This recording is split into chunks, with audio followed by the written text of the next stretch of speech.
Surat civil હોસ્પિટલમાંથી બાળક ગુમ થયું. કેસરી રંગના ડ્રેસ પહેરેલી મહિલા બાળકને લઈ જતી સીસીટીવી કેમેરામાં દેખાઈ. 3 વર્ષના બાળકનું નામ શિવા બપોરે સિવિલ હોસ્પિટલમાંથી ગુમ થયાની ફરિયાદ નોંધાઈ હતી. પોલીસે સીસીટીવી કેમેરા ચેક કરતા એક મહિલા સાથે બાળક ચાલતો દેખાયો. બાળક ચોરાયાની આશંકાને પગલે ખટોદરા પોલીસે હાથ ધરી તપાસ. ક્રાઇમ બ્રાન્ચની ટીમ પણ તપાસમાં જોતરાઈ. સર, એક બાળક ગુમ થયું છે, શું હકીકત છે, ક્યાં સુધી હાલ તપાસ પહોંચી છે? જી, ગઈકાલે સાંજે ખટોદરા પોલીસ સ્ટેશને જાણકારી મળેલ હતી કે સિવિલ હોસ્પિટલ ખાતેથી શિવા રાજેશ પટેલ ઉંમર વર્ષ 3 થી 3.5 નાનો ગુમ થયેલ છે. જે આધારે ખટોદરા પોલીસ સ્ટેશને ગુનો દાખલ કરેલ છે. Khatodara police team, SOG, PCB, crime branch તથા શહેરની તમામ એજન્સીઓ સદર બાળકને શોધવા માટે લાગેલ છે.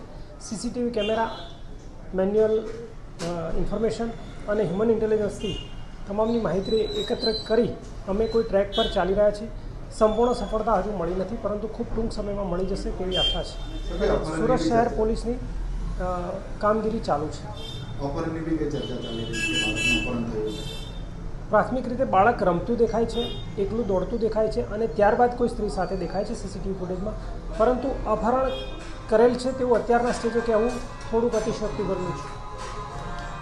સર, કઈ બાળકના પિતા કઈ સીસીટીવી જોવા ગયા હતા? સિવિલ તંત્ર દ્વારા ક્યાંક સીસીટીવી બતાવવામાં આવે છે? એવી કોઈ ઇન્ફોર્મેશન અમારી પાસે આવેલ નથી ને તે બાબતે અમે કોઈ વાકેફ